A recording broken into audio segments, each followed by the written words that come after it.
Habari, karibu kusikiza story yetu nzuri na kusisimua ya binti yetu anaitwa Veronica. Veronica anatuambia siku moja tulipokea mgeni nyumbani. Sisi tunaishi jijini Dar es Salaam, tuna nyumba na hii nyumba ipo ndani ya fence, lakini kuna vyumba vya nje mara nyingi mama hupangisha. Kwa hiyo kuna mpangaji alikuwa amehama na akaja mpangaji mpya ambaye alikuwa ni mwanaume. Katika hivi vyumba vyote mamangu mimi hajawahi kupangisha mtu mwenye familia. Vyumba vya nje mara nyingi hupanga mwanamke ambaye hana mume na mwanaume ambaye hana mke. Mamangu alishamwaga hivyo. Kwa hiyo time hii alikuwa ametoka mdada ambaye alikuwa anafanya kazi uwanja wa ndege na alihama, akasema anataka kuhamia karibu maeneo ya Majumba Sita. Kwa hiyo atakuja mtu mwingine kupanga, na mtu mwingine aliyekuja alikuwa ni mkaka, na mkaka unajua na yule mdada aliyehama. Akawa yani dada natoka akaingia huyo mkaka. Huyo mkaka alikuja, alikuwa ni mzuri sana. Huyo mkaka alikuwa yani ile nilivyomwona tu mimi nafsi yangu ilinyoka. Nikasema mkaka mbona ni mzuri sana. Na yeye mwenyewe naisi aliona kitu, kwa sababu wakati anaingiza vyombo ndani baada ya kushusha lile gari imeshusha, nilikuwa ninamtazama mpaka yeye mwenyewe alishtukia. Mpaka baadaye unajua mtu unamwangalia sana kutikisia kichwa kwamba vipi hivyo, lakini baadaye ni kwa waibu nilienda kuanza kusaidia kuingiza vitu vyombo ndani. Na aliniuliza wewe unakaa huko ndani? Nikamwambia mimi ni mtoto wa ndani. Hapa kanaitwa kwa mama fulani na mimi ndo fulani mwenyewe. Umeona? Akaniambia wewe ndo Veronica? Nikamwambia ni mimi. Akasema nishaikuja hapa. Nikamwambia ulikuja lini? Akaniambia kuna siku nishaikuja hapa lakini sikukuona. Nikacheka basi, lakini kaka mimi yani anaongea roho yangu yote inamwangalia tu huyu kaka. Basi siku zikazidi kwenda. Huyu kaka alikuwa yuko busy sana, anafanya kazi sawa na yule dada aliyehama. Maana ndo alimpa yeye nani kwamba anaweza kaja kaka, kwa sababu mamangu mimi hanaga ugomvi na wapangaji. Hana mabani, ukienda naye sawa, masuala ya umeme, masuala ya maji, basi yeye kwake hana shida. Basi huyu kaka tulianza kuishi. Nikajikuta muda mwingi sana kwa namkumbuka sana huyo kaka. Siku moja nilikaa nje, nikaa namsubiria afike.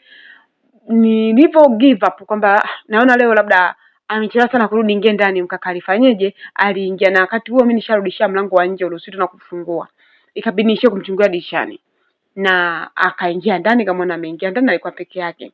Lakini nilianza namna ya kufanya kuongea na huyu kaka. Kuna siku alikuwa anafua nje, nikamwambia kaka naweza kusaidia kufua? Akaniambia hapana. Kwa nini unisaidie mimi kufua? Mimi naweza kufua mwenyewe. Kwa hiyo kaka alikuwa anafua, nikamwambia hapana, sio kweli. Akaniambia mimi nafua mwenyewe.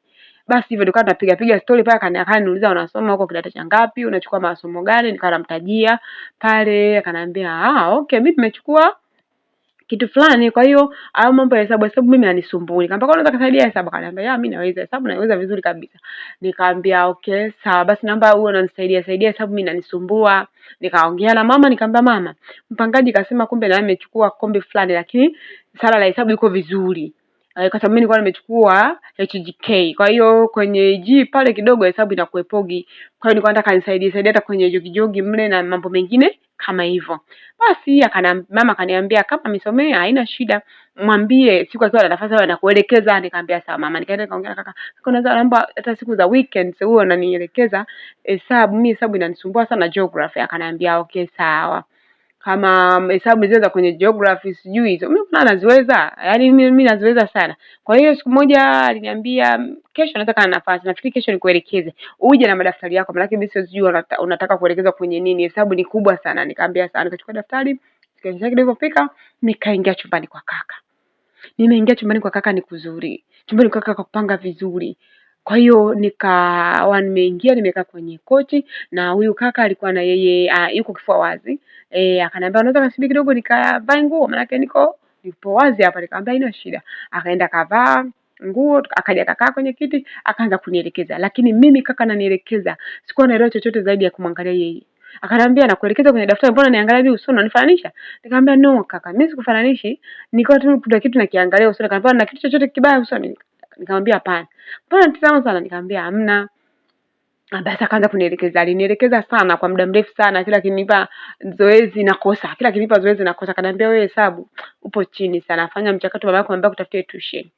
Yaani uko chini sana, lakini sio kweli. Mimi vitu vingine nilikuwa naziweza, lakini kwa the way ambavyo nilikuwa namwangalia yeye, ilibidi mimi nisiconcentrate kwenye kile ambacho alikuwa amenielekeza. Basi siku ya kwanza imepita, siku ya pili nikaendelea hivyo. Nikamwambia kaka naona nikaanza nitakuwa nakuona tukirudi kutoka kazi nielekeza hata robo saa tu max, maana niko chini sana. Aliongea na mama pia kwamba mimi niko chini kwenye max, kwa hiyo nifanye juu chini, nifanyeje nipate mwalimu wa tuition, na mama alisema kaka yako kasema nifanye juu chini nipate mwalimu wa tuition. Sasa sio inakuaje? Nikamwambia mama, tuition shule mimi hata siwaelewi. Yeye anaelekeza vizuri sana, nimemuelewa sana yule kaka. Akasema tu yuko busy, muombe mwambie anielekeze zaidi. Basi mama akambembeleza, naomba nisaidie mwanangu kichwa chake kigumu, mwanangu mimi ana mambo mengi na vitu vingine kama hivyo. Basi akasema basi ikiwa nikirudi utakuwa unamwambia wanakuja na muelekeza hata dakika zako, sababu nachoka sana. Mimi yeye anafanya maintenance kwenye ndege. Basi akaniambia nakuwa nachoka sana, kwa hiyo naomba basi awe anakuja hata dakika kadhaa. Basi nilikuwa nakaaga nje namsubiria. Mara nyingi sana anarudi ananikuta mimi nimekaa nje. Sijalala. Ananiambia mbona hujalala? Ananiambia nilikuwa nakusubiria wewe. Basi hata kuoga hajaoga, anaanza kunielekeza. Siku moja alisema leo nimechafuka sana, naomba hata usinisogelee. Yaani nimechafuka vibaya mno. Kwa hivyo alivua nguo akaenda kuoga, na choo chake kilikuwa ndani kwa ndani. Kwa hiyo wakati yeye ameenda kuoga, mimi nilikuwa nje kabisa. Baadaye mimi niliingia ndani. Nikaingia ndani, kwa kala toka kuoga mimi akanikuta nimekaa ndani. Akaniambia wewe, mbona umeingia ndani bila nani? Sio kukaa nje hapo. Nikamwambia nimeona mbona ningata, nikaona bora niingie, kwani kuna ubaya? Akaniambia no, hakuna ubaya Veronica, lakini ungeniambia kama umeingia, mimi nilikuwa sijui kama kuna mtu hapa anasubiria. Nikamwambia ndio nimeshaingia sasa. Akaniambia basi naweza kugeukia huko nivae? Nikamwambia naweza. Nikageukia huko hivyo. Basi ukaka yeye tuliendelea hivyo, lakini alikuwa anaonyesha chochote, lakini mimi nilikuwa ninafanya mambo ambayo yani kabisa naonyesha kwamba yule kaka namtaka. Siku nyingine nilianza kumshika kifuani nikitaka kaka afanye basi jambo lolote, lakini ukaka alikuwa yani hata kama ashtuki, yani simuoni kama kuna dalili yote ya kuonyesha kwamba yeye anahitaji tufanye jambo lolote. Ndipo siku moja nilipoamua mwenyewe kufanya jambo ambalo lilikuwa ni kubwa kuzidi akili yangu. Ni kwamba niliona kama kaka kila siku natumia nguvu, kwa sababu mimi nilikuwa nimeshafika kipindi nampenda sana yule kaka. Yaani nilikuwa silali, yaani muda wote namuona yeye tu mbele yangu. Na hata shule niliwaambia rafiki zangu, jamani mimi mwenzenu kuna mtu ananichanganya akili. Watu rafiki zangu wanacheka sana, akamwambia ndugu yangu unajichanganya, utafeli wewe. Nikamwambia kweli mimi sifichini. Yaani kuna mtu pale nyumbani sielewi, nisipomwona nachanganyikiwa. Ikitokea siku hajarudi nyumbani na yaani silali kabisa. Muda wote nachungulia dirishani kama anaingia.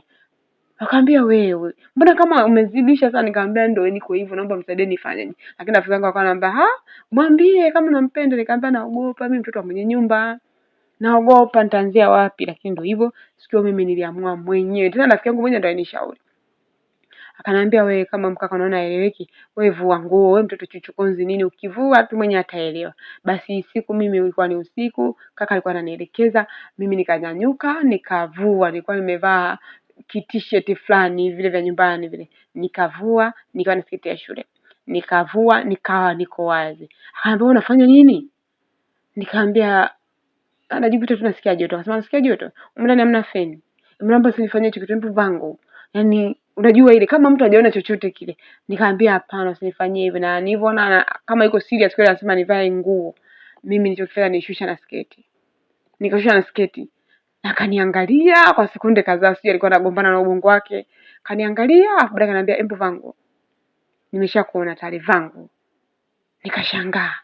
Kwa nini ukaka amesema hivi? Akaniambia vangu. Baada ya kuvaa nguo akaniweka kitandani akaanza kunielekeza. Mdogo wangu, haya ni maisha. Wewe ukiharibu hapa sasa hivi utakuja kujuta baadaye. Mimi na maisha yangu tayari. Mimi nafanya kazi kama hivi. Wewe huna future aina yoyote. Na usinione mimi nimekuja kupanga hapa. Mimi hapa nimekuja kupanga, ninapanga kwa muda mfupi tu na kwa ajili ya hii kazi. Lakini mimi na nyumba yangu, mimi mwenyewe nishajitengenezea maisha. Alafu kitu kingine, mimi na mchumba wangu tayari. Sio kama mnaelewa.